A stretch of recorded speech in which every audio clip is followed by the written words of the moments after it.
The champagne bubbles catch the afternoon light streaming through Linda Morrison's living room windows, each glass raised in celebration of what everyone believes is the perfect ending to a perfect financial journey. At 65, Linda stands surrounded by the people who matter most. Her husband Ken beaming with pride, her son Josh finally smiling without that distant look in his eyes, and her best friend Delia clutching a congratulatory card that took her 3 drafts to write. To Linda, Ken announces, his voice carrying the warmth of 37 years of marriage, who somehow managed to crack the code the rest of us couldn't figure out. The room erupts in gentle laughter and knowing nods. Everyone here has struggled with money at some point, has felt the weight of bills and the anxiety of uncertain futures. But not Linda. Never Linda. She accepts the toast with the practiced grace of someone who's been playing a role for so long that the mask has become her face. Her retirement fund, she tells them with just the right mix of humility and pride, has grown beyond even her own expectations. The mortgage paid off early, credit cards with 0 balances, investment accounts that weathered every storm. And now, the crown jewel of her achievement, she's completely debt-free. The phrase hangs in the air like incense, sacred and untouchable. Debt-free at 65. In a world where most people carry financial burdens well into their golden years, Linda Morrison has achieved what feels like financial sainthood. Her co-workers from the insurance office shake their heads in amazement, remembering her brown bag lunches and sensible car choices. Her neighbors recall how she never seemed to splurge on the things that tempted the rest of them. Josh raises his glass with genuine admiration for perhaps the first time in years. Mom taught me that every dollar has a purpose, he says, though there's something in his voice that doesn't quite match the words. A slight hesitation that only someone listening very carefully might catch. She showed me that sacrifice today means freedom tomorrow. Delia steps forward with her card, her manicured fingers trembling slightly as she hands it over. Inside, Linda knows, are words of gratitude and amazement at her friend's financial wisdom. Delia has called her a miracle worker more times than either of them can count, always wondering aloud how Linda managed to stretch every paycheck so far while everyone else seemed to fall short. The afternoon sun shifts, casting longer shadows across the hardwood floors. Linda refinished herself to save money. Every choice in this room tells a story of discipline and sacrifice. The modest furniture bought during sales, the family photos in frames that have survived 3 decades of moves, the bookshelf filled with personal finance guides that Linda has supposedly read cover to cover. Ken wraps his arm around his wife's waist, pulling her close as their guests continue to marvel at her achievement. He whispers something in her ear that makes her smile. But if you were watching closely, really watching, you might notice how her shoulders tense slightly, how her fingers grip her champagne flute just a little too tightly. The conversation flows around Linda like a river around a stone. Stories of financial struggles and small victories, dreams deferred and goals achieved through Linda's guidance. She nods at all the right moments, offers encouragement where needed, and deflects praise with the humble wisdom of someone who supposedly learned these lessons through simple discipline and common sense. But there are moments, fleeting seconds when the room's attention turns elsewhere, where Linda's expression shifts.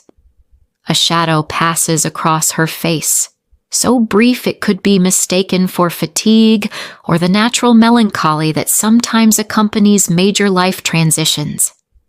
Her eyes drift to the window, where the late afternoon light reveals the first hints of autumn in the maple tree she and Ken planted when Josh was born. As the celebration continues, Linda excuses herself to refresh the snacks, grateful for a moment alone in the kitchen. She stands at the counter, her back to the laughter and conversations flowing from the living room, and allows herself one deep breath. In the reflection of the stainless steel refrigerator, she sees a woman who has achieved everything she claimed to want. Debt-free, financially secure, respected and admired. The question that haunts the quiet spaces between heartbeats is one she's never allowed herself to ask out loud. If this is victory, why does it feel so much like something else entirely? She picks up the tray of carefully arranged appetizers, another small economy she's practiced for so long it's become second nature, and returns to her guests, her smile perfectly calibrated for a woman celebrating the financial achievement of a lifetime. 6 months before that perfect retirement celebration, Linda Morrison sits in her car outside a branch of First National Bank, her hands trembling as she stares at the withdrawal slip in her lap. The numbers are written in her careful handwriting, but they might as well be hieroglyphs for how foreign they feel. $43,000. Ken's entire pension advance, requested under the pretense of a once-in-a-lifetime investment opportunity that exists only in Linda's increasingly desperate imagination. The bank's automatic doors whoosh open with the finality of a coffin closing. Linda has rehearsed this moment dozens of times in her bathroom mirror, practicing the confident smile of a woman making smart financial moves rather than the desperate gambit of someone whose entire life is built on borrowed time. The teller, a young woman with kind eyes, processes the transaction without question. Why would she doubt Linda Morrison, the customer who's been coming here for 22 years, always punctual, always polite, always appearing to have her personal finance perfectly under control? Back in her car, Linda spreads the paperwork across her passenger seat like a general planning the final battle of a war only she knows she's fighting. Credit card statements printed from secret accounts, payday loan balances calculated down to the penny, interest calculations that would make a mathematician weep. She's perfected what financial experts call the debt snowball method, but in reverse, instead of building momentum to pay things off, she's been building momentum to hide them completely. The first stop is a strip mall location that looks more like a check-cashing place than a legitimate financial institution. Inside, fluorescent lights buzz overhead as Linda hands over $8,000 to close an account that Ken never knew existed. The transaction feels surreal, like watching someone else's life unfold through thick glass. The clerk barely looks up as she processes the payment, stamping "paid in full" across documents that represent 3 years of Linda's most desperate moments. Next is the credit union across town, where Linda has maintained a secondary account under her maiden name. A detail that seemed clever when she opened it, but now feels like evidence of premeditation. $15,000 disappears into the digital ether, erasing a trail of cash advances and emergency loans that funded her carefully maintained facade. The account closure form feels heavier than it should in her hands. Throughout the afternoon, Linda moves from location to location with the methodical precision of someone dismantling a bomb. Each payment erases not just debt, but evidence of the elaborate financial double life she's constructed over the past decade. The payday loan office near her old job, where she was known as Linda M. and treated with the weary sympathy reserved for regular customers. The online accounts accessible only through carefully managed passwords and private browsing windows.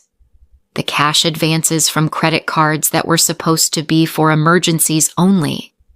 The mathematics of her situation would be almost beautiful if they weren't so terrifying. Every dollar she's paying today is borrowed from Ken's future, stolen from retirement dreams they've planned together for 30 years. But in Linda's increasingly twisted logic, this isn't theft. It's the final act of a debt snowball strategy that will leave them genuinely debt-free, even if the path to get there would destroy Ken's trust forever if he knew the truth. Between stops, Linda sits in parking lots and practices her breathing exercises, techniques she learned from a self-help audiobook about managing financial stress. The irony isn't lost on her that she's using stress management techniques to cope with the stress of hiding stress from the people who love her most.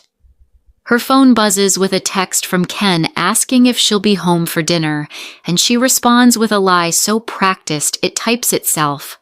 "Running errands for the retirement party. Can't wait to celebrate with you." The final payment requires Linda to drive to a part of town she's never visited before, to a financial services company that exists in the gray areas of legitimate banking.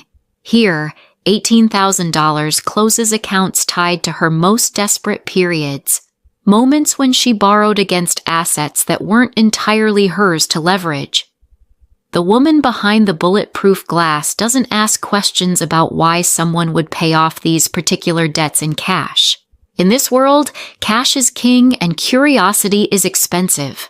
As the sun sets, Linda sits in her car with a folder full of paid-in-full receipts and zero balance statements.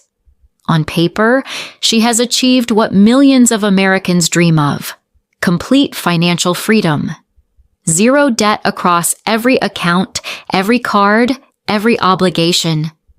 If someone were to run a credit check on Linda Morrison tomorrow, they would find the financial profile of a woman who has mastered the art of personal finance through discipline and smart planning. The transformation is complete, but Linda knows that true debt snowball methods are built on transparency and accountability, usually with family support and shared goals. Her version has been the exact opposite. A carefully orchestrated deception that required her to become an expert in the very financial strategies she's been pretending to practice all along. She studied interest rates and payment schedules not to build wealth, but to hide the destruction of it. Driving home through familiar suburban streets, Linda realizes that she's achieved something genuinely remarkable. In the space of 6 months, she's eliminated decades of hidden debt, created a spotless financial record, and positioned herself to retire exactly as she's always claimed she would. If she were anyone else, this would be the inspiring success story of someone who finally took control of their finances and built the life they wanted. But Linda isn't anyone else. She's a woman who just spent her husband's pension to buy a lie, who sacrificed their shared future to preserve her individual reputation. The receipts in her folder represent the final payments not just on her debts, but on her authentic relationship with the people who trust her most. As she pulls into her driveway, Linda catches her reflection in the rear-view mirror. The woman looking back at her is debt-free, financially secure, and ready to retire with dignity. She's also a stranger, someone who's become so skilled at managing the appearance of financial success that she's forgotten what actual success might feel like. If only she'd been brave enough to track everything honestly from the beginning, maybe with something like "you need a budget" or any transparent system, she might have caught the spiral before it required such drastic measures. But transparency was never Linda's goal. Her goal was perfection, and perfection, she's learned, costs more than anyone should have to pay. 2 years before Linda's perfect retirement celebration, on a Tuesday afternoon that would forever change the dynamics of a 20-year friendship, Delia Tran sits frozen in Linda's kitchen, staring at a crumpled receipt that has fallen from her best friend's purse like a confession written in numbers. The paper trembles in her manicured fingers as she reads the words that don't make sense in the context of everything she thought she knew about Linda Morrison. Golden Eagle Casino. Cash advance, $2,400. The receipt is dated 3 days ago, but it might as well be from another lifetime for how completely it shatters Delia's understanding of her closest friend. This is Linda Morrison, the woman who clips coupons religiously, who drives 20 minutes out of her way to save 15 cents per gallon on gas, who has spent countless coffee dates explaining the importance of emergency savings and living below your means. This is the woman Delia has held up as the gold standard of financial discipline, the friend she calls whenever she's tempted to make an impulse purchase. Linda walks back into the kitchen carrying 2 cups of coffee, the same routine they've shared every Tuesday for 8 years, and stops dead when she sees Delia holding the receipt. The color drains from Linda's face so quickly that for a moment, Delia wonders if her friend might actually faint. The coffee cups slip from Linda's hands, shattering against the tile floor in an explosion of ceramic and dark liquid that matches the destruction of carefully maintained illusions. "Delia, I can explain," Linda whispers, but her voice carries the hollow ring of someone who knows that some things simply cannot be explained away. She drops to her knees, frantically gathering the broken pieces of the coffee cups, as if cleaning up this mess might somehow clean up the larger one that's just been exposed. Her hands shake as she works, and Delia notices for the first time how thin her friend has become, how the careful makeup can't quite hide the dark circles under her eyes. But Linda Morrison didn't maintain financial secrecy for over a decade without developing some very sophisticated skills in crisis management.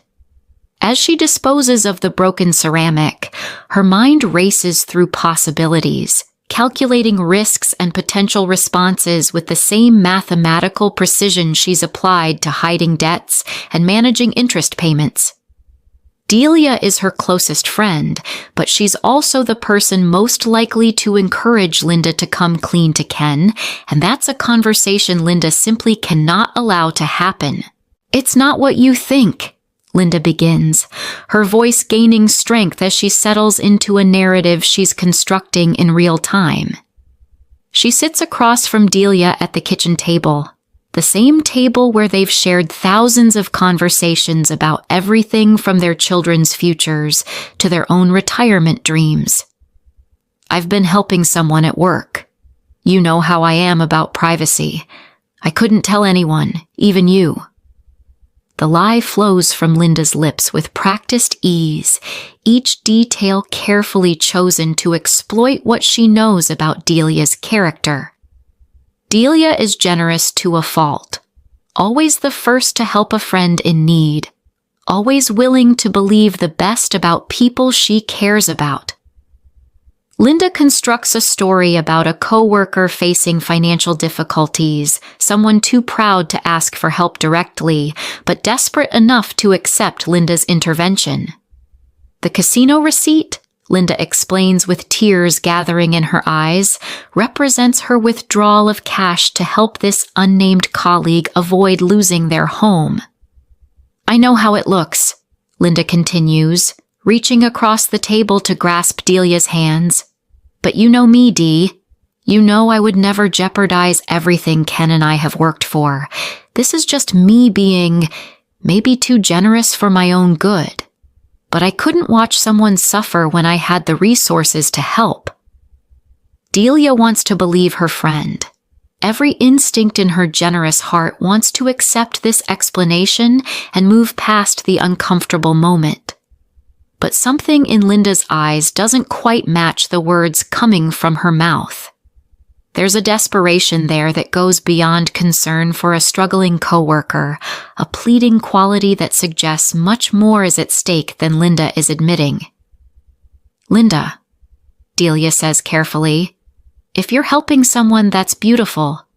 But withdrawing cash advances at a casino? That seems like an unusual way to handle financial assistance. Wouldn't it be safer to write a check or do a bank transfer?" The question hangs in the air between them like a landmine waiting to explode.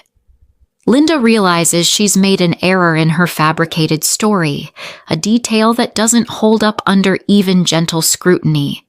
But instead of backing down, she doubles down, using the full force of their friendship as leverage. Tears begin to flow. Real tears, because the fear of exposure is genuine, even if the explanation isn't. "I can't believe you're questioning me like this," Linda says, her voice breaking with what sounds like genuine hurt.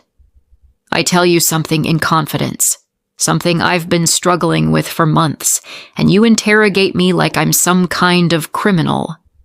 Do you really think so little of me?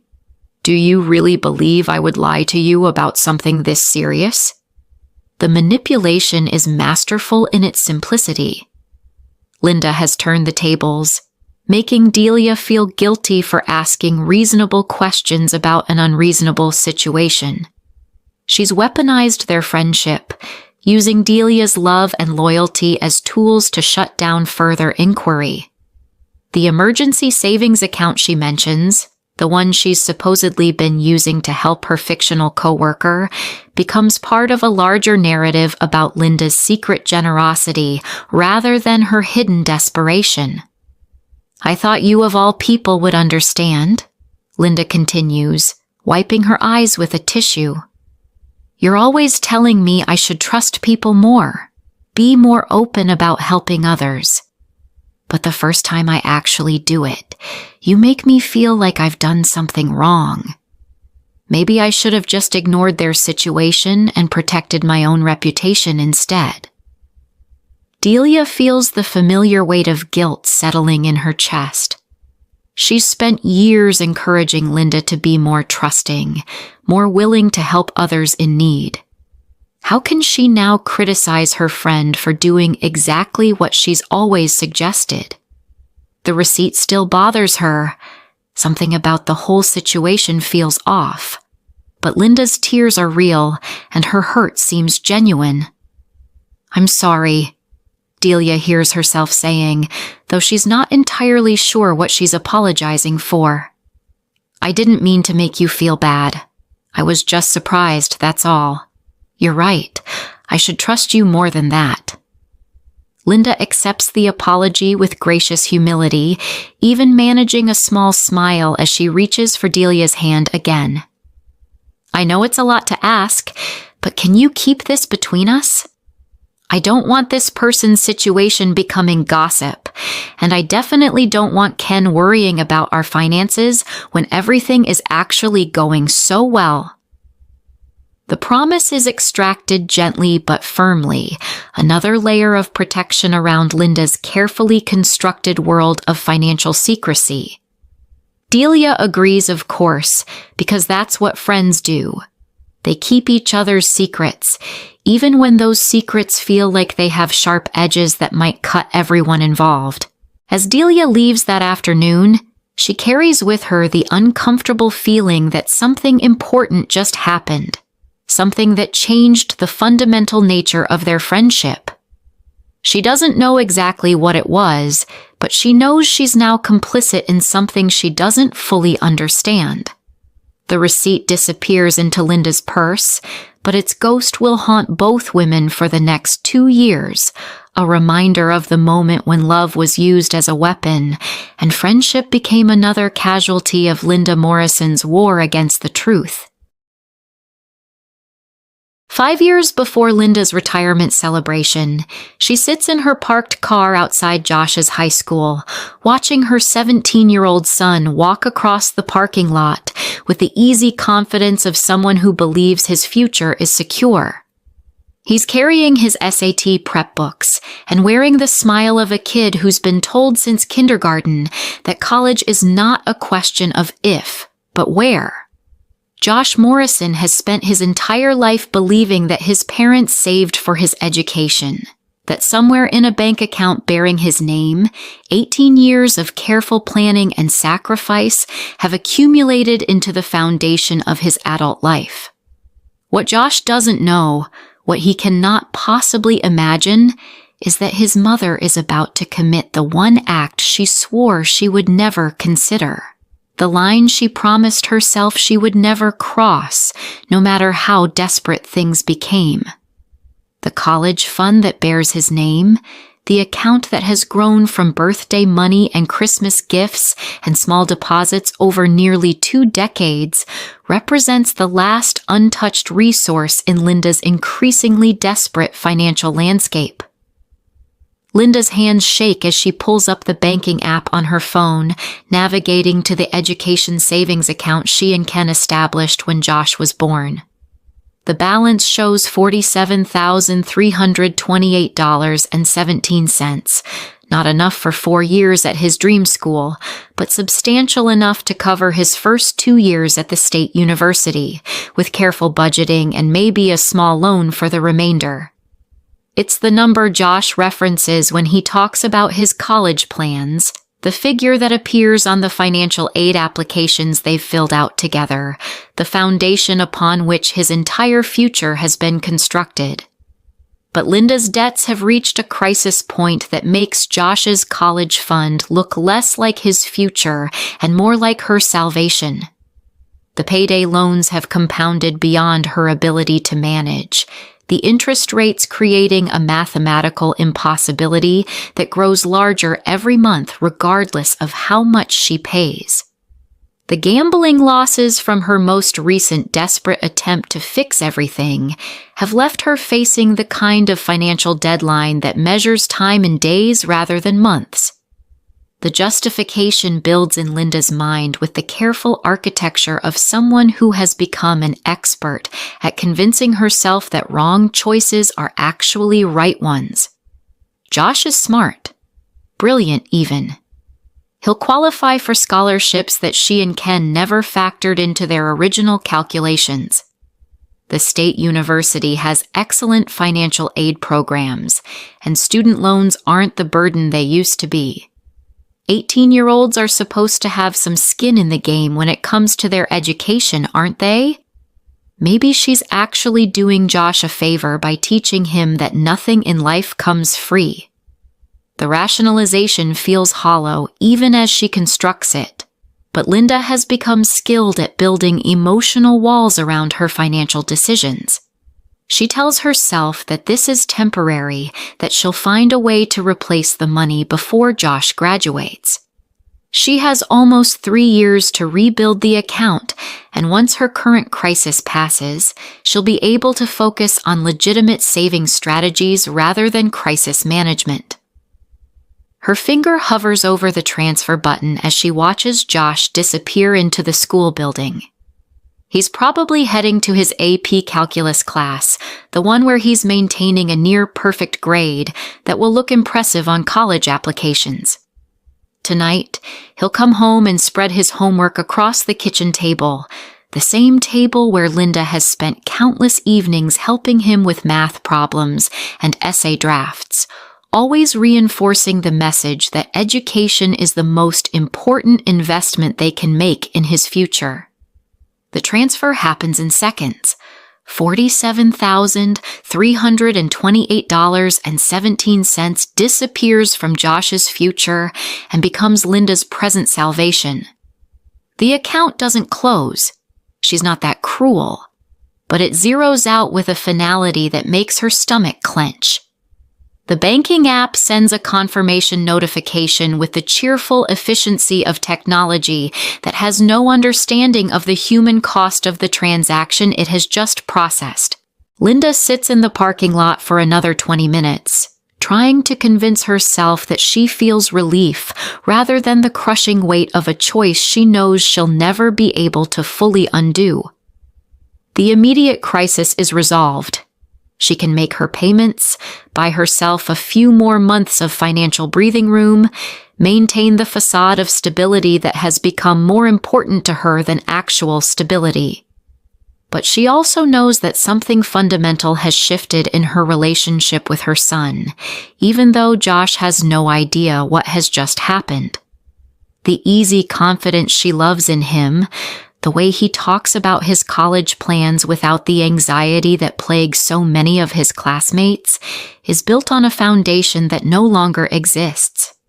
She has stolen not just his money, but his security, and replaced it with a lie that will require increasingly elaborate maintenance. The story she constructs over the following weeks is masterful in its complexity. The college fund, she explains to Josh during one of their regular financial check-ins, has been moved into a higher-yield investment account that will maximize growth over his remaining high school years. The account is temporarily less accessible, she tells him, but the returns will be worth the inconvenience. She shows him projected calculations on her laptop, numbers that exist only in her imagination but look convincing on the spreadsheet she's created. Josh accepts the explanation with the trust of someone who has never had reason to doubt his mother's financial expertise. He even expresses admiration for her forward-thinking approach, joking that maybe he should hire her as his financial advisor when he's older. The comment cuts through Linda like a knife, but she manages to laugh and ruffle his hair, playing the role of the wise mother who always has his best interests at heart. The cruelest part of Linda's choice is how reasonable it appears on the surface. Parents make sacrifices for their children all the time, and Linda has convinced herself that this is simply another form of sacrifice. She's taking on the burden of risk so that Josh can continue focusing on his studies without the distraction of financial stress. She's protecting him from the anxiety that comes with knowing how precarious their situation has become. But protection built on deception is not really protection at all. It's a time bomb disguised as a gift, a debt that will come due not in money but in trust, not in interest but in the fundamental relationship between a mother and son who believed they understood each other completely. Over the following months, Linda becomes expert at deflecting Josh's occasional questions about college costs.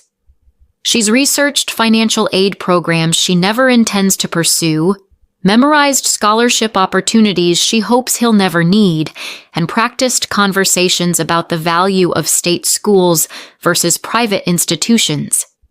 She's become fluent in the language of educational investment, while systematically dismantling the actual investment she and Ken spent 18 years building.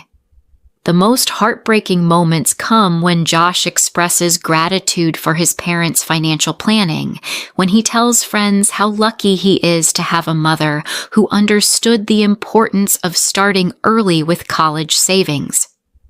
Linda has created a version of herself that exists only in Josh's mind, a financially wise mother who made smart choices and built security through careful planning. The real Linda, the one who just gambled away her son's future for a few more months of maintaining appearances, watches these conversations like a ghost haunting her own life. As Josh begins his senior year of high school, Linda realizes that she's not just stolen his college fund.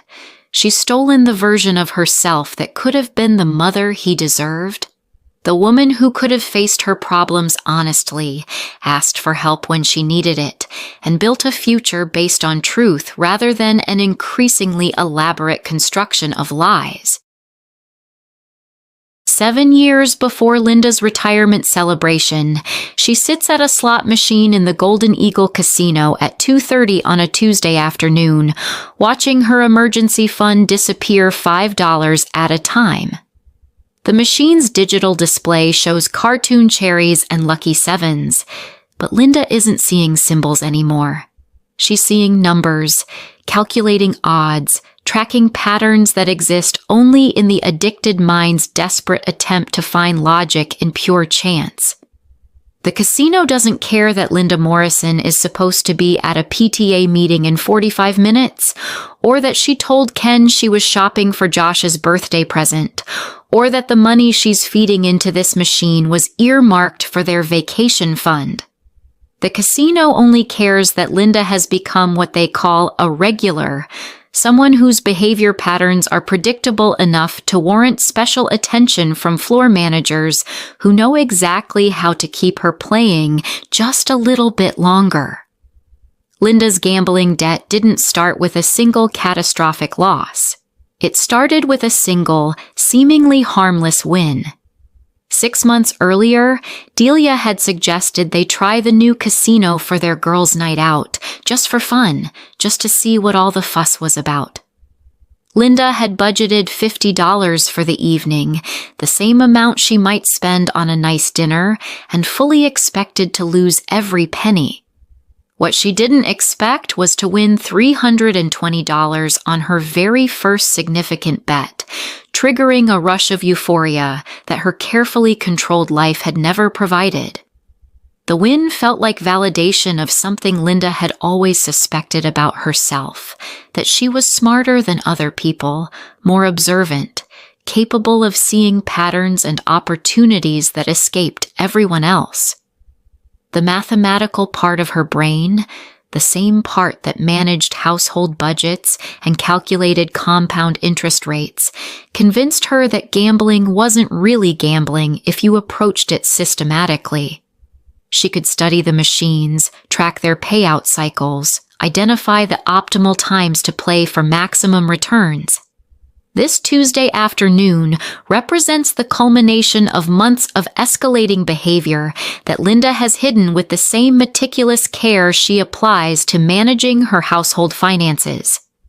She's learned the casino's schedule, knows which machines are most likely to pay out based on time of day and recent activity. She's developed relationships with other regular players, sharing information about hot machines and cold streaks with the casual expertise of someone who believes she's engaged in sophisticated financial analysis, rather than feeding an addiction.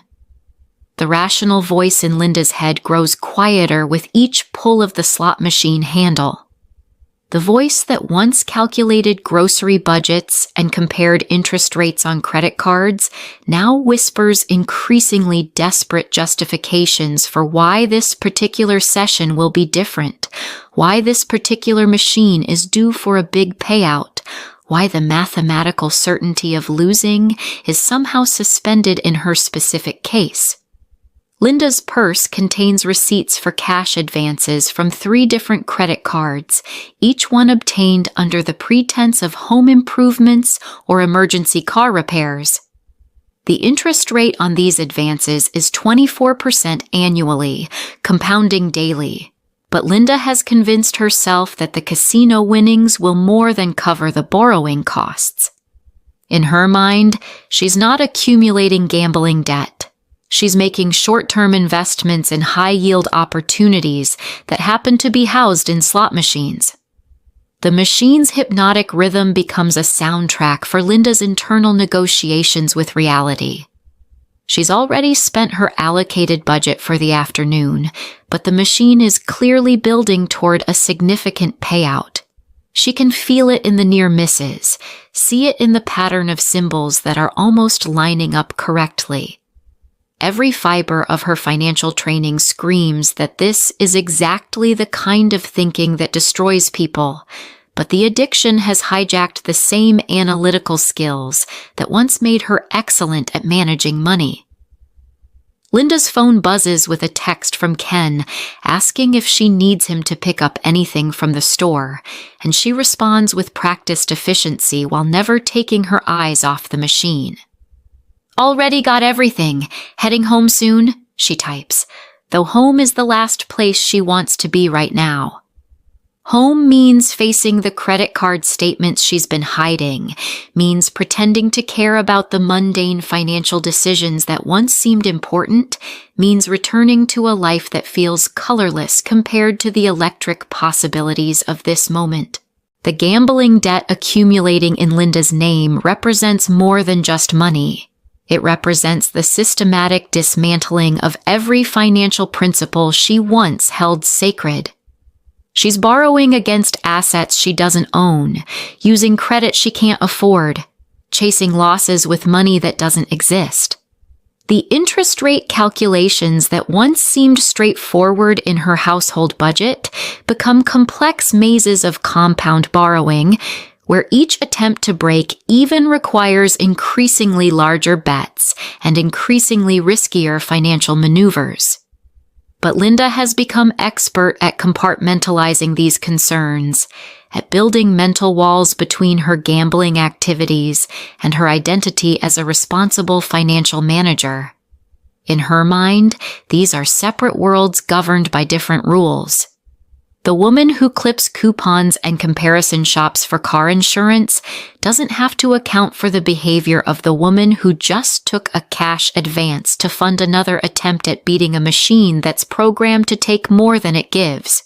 The afternoon stretches into evening as Linda falls deeper into what experienced gamblers call the zone. That state of dissociation where time becomes meaningless and consequences feel theoretical. She's lost track of how much she's spent, but the machine's digital display shows she's only 2 symbols away from a jackpot that would solve all her problems. The mathematical impossibility of consistently beating programmed odds becomes irrelevant when you're this close to redemption. Linda's gambling debt isn't just measured in dollars, it's measured in the erosion of her relationship with truth. Each loss requires a more elaborate explanation for where the money went. Each session requires more sophisticated lies about where she's been and what she's been doing. The woman who once prided herself on financial transparency has become an expert in creating parallel narratives, maintaining separate realities that never quite intersect. As the casino's lights grow brighter and the crowd thins out, Linda finally acknowledges what she's been avoiding all afternoon. She's lost everything she brought, plus everything she borrowed, plus a significant amount she doesn't actually have. The machine that seemed so close to paying out now sits silent, its screen displaying the universal message of gambling. Insert credit to continue playing. The walk to her car feels like a march toward execution. Linda sits in the driver's seat, surrounded by the evidence of her afternoon, ATM receipts, cash advance confirmations, the stark reality of numbers that don't add up to anything resembling financial responsibility. The interest rate on her borrowing will begin compounding tonight, adding to a debt that has grown beyond her ability to service through legitimate income. But even in this moment of devastating clarity, Linda's addicted mind is already planning the next session. Maybe tomorrow's numbers will be different. Maybe the machine she was playing today is now primed for the payout she missed by leaving too early.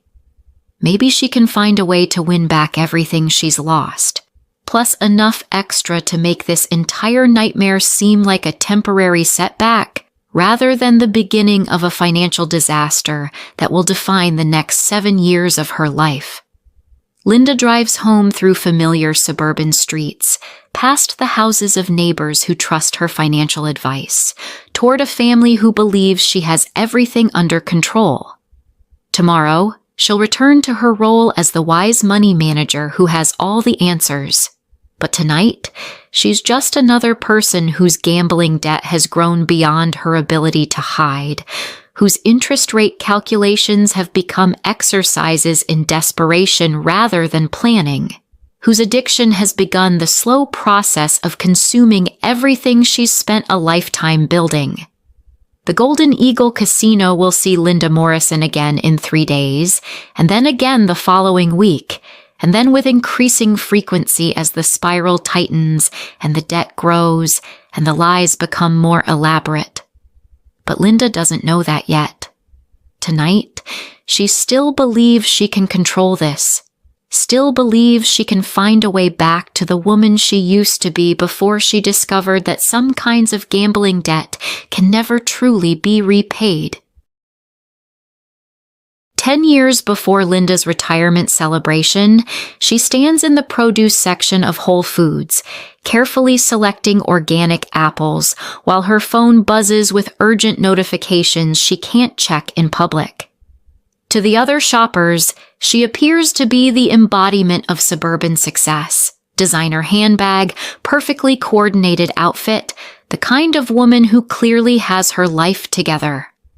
What they can't see is the series of increasingly desperate text messages illuminating her phone screen, each one a reminder that her carefully constructed world is beginning to crack at its foundation. The morning had started like any other in the Morrison household, with Linda orchestrating the familiar dance of family breakfast with military precision. Ken reading his newspaper while she packed his lunch, Josh rushing through his cereal before catching the school bus, the coffee maker gurgling its reliable rhythm that has marked their mornings for 15 years. But beneath this tableau of domestic harmony, Linda carries a secret that grows heavier with each passing day. A payday loan that was supposed to be a temporary solution has become a permanent fixture in her increasingly complicated financial landscape. The loan itself seems almost innocent in its modest scope.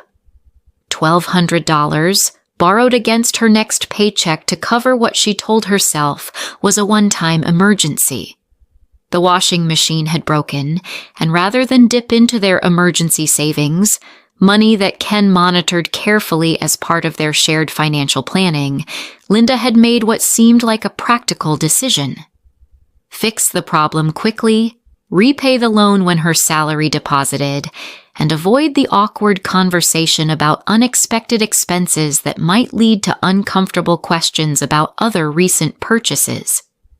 But payday loans, Linda has learned, operate on a different mathematical principle than the careful budgeting strategies she's practiced for years. The interest rates and fees compound in ways that make the original $1,200 seem like a gateway drug to financial chaos. What was supposed to be a 2-week solution has stretched into 2 months, with each payment cycle adding fees that make the principal amount feel impossibly distant. Standing in the grocery store, Linda calculates numbers in her head with the same precision she once applied to coupon savings and bulk purchase discounts. But these calculations have nothing to do with saving money. They're desperate attempts to find enough cash flow to service a debt that grows faster than her ability to pay it. The irony isn't lost on her that she's become an expert in the very financial instruments she used to warn other people about, the predatory lending practices she once discussed with righteous indignation at neighborhood barbecues. The text messages on her phone represent the next evolution in Linda's financial education. The payday loan company has sold her debt to a collection agency, and the collection agency has adopted the communication style of a spurned lover, persistent, increasingly emotional, and completely unconcerned with Linda's carefully maintained schedule. The messages arrive at random times throughout the day, threatening consequences that feel both vague and terrifying. Linda's solution to this problem reveals the creative thinking that will eventually make her an expert in financial deception. She's opened a separate bank account at a different institution, one that receives deposits from a part-time consulting job Ken doesn't know about. The work itself is legitimate, helping small businesses organize their financial records. But the income represents Linda's first step into a parallel financial life that operates completely separate from her marriage. The consulting work pays enough to service the payday loan debt, but barely. Linda finds herself working evenings and weekends, telling Ken she's helping with PTA fundraising or organizing community events. The lies come easier than she expected, perhaps because they contain enough truth to feel authentic. She is helping with fundraising in a sense. She's raising funds to keep her secret life from destroying her public one. But the most insidious aspect of Linda's growing deception isn't the money she's borrowing or the work she's hiding.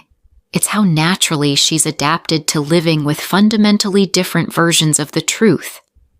There's the truth she lives with Ken, where their finances are transparent and their goals are shared.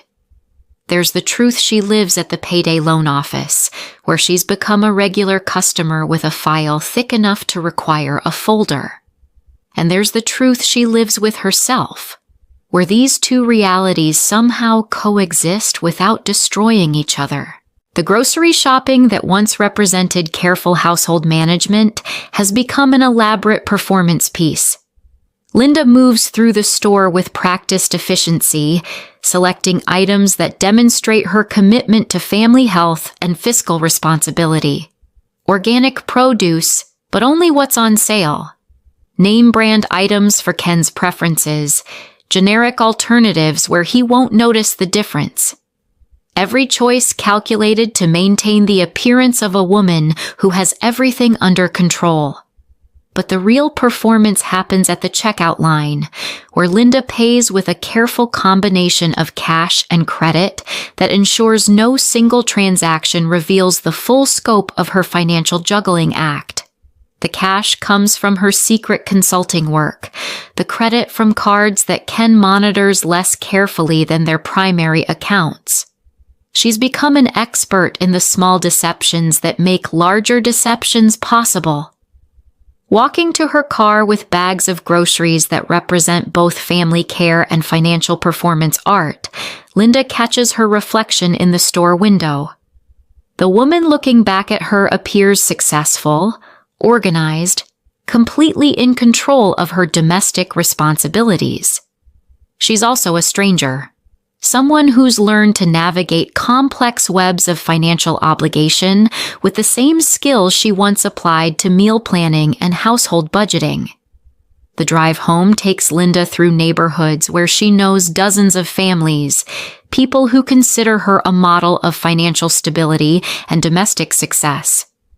What they don't know is that she's become an expert in managing the appearance of prosperity while steadily dismantling its foundation. The payday loan that started as a temporary convenience has become a permanent feature of her financial landscape, requiring increasingly sophisticated strategies to maintain and conceal. As Linda pulls into her driveway, she sees Ken's car already there, which means he's home early from work. For just a moment, panic flickers through her chest. Has he somehow discovered the consulting work? The secret bank account, the growing complexity of her financial double life? But then she remembers that she's become very good at this game, very skilled at being exactly the wife and mother everyone expects her to be. The groceries she carries into the house represent more than food for her family. They represent proof that she can still perform the role of the perfect suburban wife, even as she systematically constructs a parallel existence that operates by completely different rules. The payday loan may have been her first step into financial deception, but Linda is beginning to realize it won't be her last.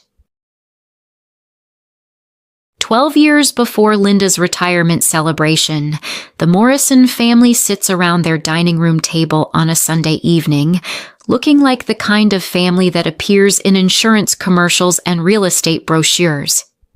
Ken Morrison, 42, spreads the monthly bills across the polished oak surface with the methodical precision of a man who believes that financial transparency is the cornerstone of a successful marriage. His wife Linda, 39, sorts through bank statements and receipts with the focused attention of someone who has turned household budget management into both an art and a science.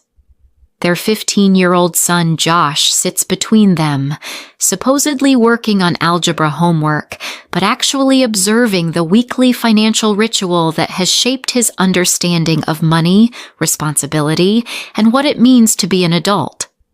In the Morrison household, money isn't discussed in hushed tones or treated as a mysterious force beyond comprehension. It's examined, planned for, and managed with the kind of collaborative effort that Josh assumes is normal in all families. The mortgage payment goes out on the 15th, Linda announces, making a note in the leather-bound ledger that serves as their financial command center. And I moved an extra $200 into the principal payment this month. We're actually ahead of schedule on the payoff plan." Ken nods approvingly, the kind of satisfied expression that comes from watching long-term strategies produce measurable results. This is the Morrison way. Every dollar has a purpose.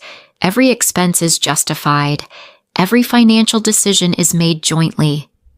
Linda has positioned herself as the family's chief financial officer, a role that evolved naturally from her background in accounting and her apparent gift for making complex financial concepts accessible to everyone around her. She's the one who researches interest rates when they refinance, who calculates the true cost of Josh's extracurricular activities, who maintains the emergency fund that gives the family security against unexpected expenses. Ken handles the big picture planning, retirement contributions, insurance policies, investment strategies, while Linda manages the day-to-day flow of money through their household. "Mom, can you explain compound interest again?" Josh asks, looking up from his textbook. It's a question he's asked before, but Linda never seems to mind repeating the explanation. She pulls out a piece of paper and begins sketching a simple chart, showing how small amounts saved consistently over time grow into substantial wealth through the magic of mathematical compounding. "It's like planting a tree," she says, using the metaphor that has become her signature. "You start with something small, but if you're patient and consistent, it grows into something much bigger than you could have imagined." Ken watches his wife explain these concepts with the pride of someone who married not just for love, but for partnership. Linda's financial wisdom has been the foundation of their family's stability, the reason they own their home outright while friends their age still struggle with mortgage payments, the reason Josh will graduate from college without student loan debt. She's turned what could have been a source of marital stress into a collaborative project that has strengthened their relationship rather than strained it. The Sunday evening financial meetings have become sacred time in the Morrison household, a weekly ritual that reinforces their shared values and long-term goals. Linda spreads out their various account statements like a general reviewing battle plans, pointing out progress toward their objectives and identifying areas where they might optimize their spending. There's something almost spiritual about the way she approaches money management, not as a necessary evil, but as a tool for building the life they want together. "We're on track to have Josh's college fund fully funded by his junior year," Linda announces, highlighting numbers on a spreadsheet with obvious satisfaction. "And if we maintain our current savings rate, we'll be able to retire 3 years earlier than we originally planned." These aren't just numbers to Linda. They're proof of her family's discipline, evidence that her financial strategies are working exactly as designed. Josh has grown up watching his mother perform these weekly financial assessments, and he's internalized lessons that many adults never learn. He understands that money is finite, that choices have consequences, that the difference between wanting something and needing something is often the difference between financial security and financial stress. Linda has taught him to think about money not as something to be spent impulsively, but as something to be managed thoughtfully. But there are moments, brief, almost imperceptible, when something passes across Linda's face that doesn't quite match the confidence in her voice. A slight tension around her eyes when she's calculating numbers, a momentary pause before she announces their account balances, a way of shuffling through certain papers that suggest she's not entirely comfortable with what they contain. Ken doesn't notice these micro-expressions, and Josh is too focused on his homework to catch them, but they're there nonetheless. Linda has created a version of herself that exists primarily in these Sunday evening meetings. The wise financial manager who has all the answers, who makes complex decisions look effortless, who has successfully guided her family toward prosperity through careful planning and disciplined execution. It's a role she's played so consistently that it's become indistinguishable from her identity, both to her family and to herself. As the evening winds down and the financial papers are carefully filed away in their designated folders, Linda feels the familiar satisfaction of another successful budget meeting. The numbers add up correctly, the plans remain on track, and her family continues to trust her completely with their financial future. She's built something beautiful here, a household where money serves the family rather than controlling it, where financial planning strengthens relationships rather than destroying them. The Morrison family's Sunday evening ritual will continue for years to come, a weekly affirmation of their shared values and collaborative approach to building their future. What none of them suspect is that Linda's performance in these meetings will become increasingly sophisticated, her confidence increasingly practiced, and her role as the family's financial expert increasingly divorced from the reality of her actual financial situation. Tonight, though, everything is exactly as it appears. The Morrison family is prosperous, secure, and united in their approach to money management. Linda is the financial expert she appears to be, Ken is the supportive partner he's always been, and Josh is the fortunate son of parents who understand that true wealth isn't just about having money, it's about knowing how to manage it wisely. Linda Morrison's story ends where it began, with a perfectly set table, surrounded by people who love her, celebrating what appears to be the culmination of a lifetime of wise financial decisions. But the champagne that sparkles in those crystal glasses reflects something more complex than simple success. It reflects the strange alchemy that transforms desperation into achievement, deception into respectability, and borrowed time into what everyone believes is earned prosperity. The mathematics of Linda's life reveal a truth that extends far beyond her individual circumstances. She spent Ken's pension to eliminate debts that existed in shadows, used Josh's college fund to buy herself breathing room in a crisis only she understood, and manipulated the trust of everyone who cared about her to maintain an image that had become more important than the reality it was meant to represent. Yet in the end, she achieved exactly what she claimed to want: complete financial freedom at retirement age. This is the paradox that makes Linda's story so unsettling. She didn't fail at financial management. She succeeded brilliantly, just not in the way anyone imagined. Her debt elimination strategy worked flawlessly, her crisis management was sophisticated and effective, and her long-term planning delivered precisely the outcome she'd promised her family. The cost wasn't measured in dollars, but in the slow erosion of authentic relationships and the construction of a life built on elaborate performance rather than genuine connection. We live in a world that celebrates financial success stories without asking too many questions about methodology. Linda Morrison could write a book about debt elimination, host seminars on retirement planning, become a social media influencer sharing strategies for achieving financial independence. Her techniques were sophisticated, her results were measurable, and her outcome was exactly what millions of people dream of achieving. The fact that her methods involved systematic deception doesn't change the mathematical reality of her success. But Linda's story also reveals the hidden costs of financial perfectionism, the price we pay when the appearance of prosperity becomes more important than the experience of security. She spent decades perfecting the performance of someone who had everything figured out, and in the process, she lost touch with the person she might have been if she'd been brave enough to ask for help when she first needed it.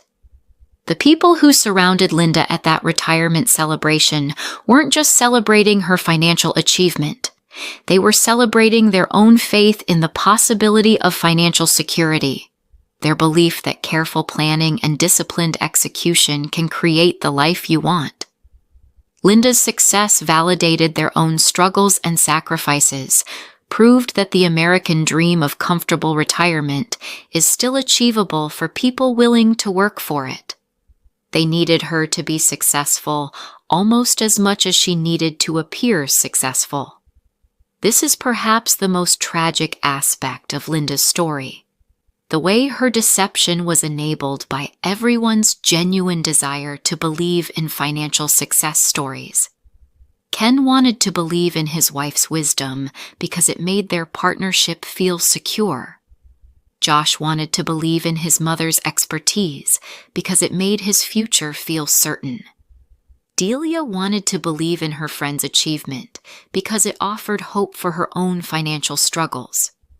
Linda's lies worked so well because they told people exactly what they wanted to hear. The tools exist today for the kind of financial transparency that might have saved Linda from her spiral into deception. Simple budgeting systems that encourage honest tracking, apps that make it easier to share financial goals with partners, strategies that normalize asking for help before problems become crises. But these tools only work when we're brave enough to use them honestly, when we value authentic security more than the appearance of success. Linda Morrison achieved financial independence exactly as she planned, but she sacrificed something that no amount of money can replace: the possibility of being genuinely known and loved by the people who mattered most to her. Her retirement celebration was perfect in every way, except the one that counts most. It celebrated a woman who no longer existed, if she ever had.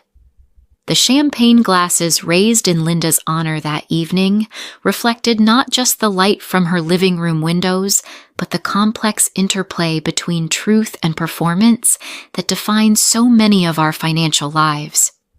We all create narratives about our relationship with money, stories that help us make sense of our choices and justify our priorities. The question Linda's story poses is whether those narratives serve us or whether we've become prisoners of our own carefully constructed financial personas. In the end, Linda Morrison got everything she said she wanted: debt-free retirement, financial security, the respect of her family and friends. She also got something she never planned for: the knowledge that perfect financial success can coexist with profound personal loss, and that sometimes the price of having everything is becoming no one at all. The real tragedy isn't that Linda lied about money. The real tragedy is that she felt she had to,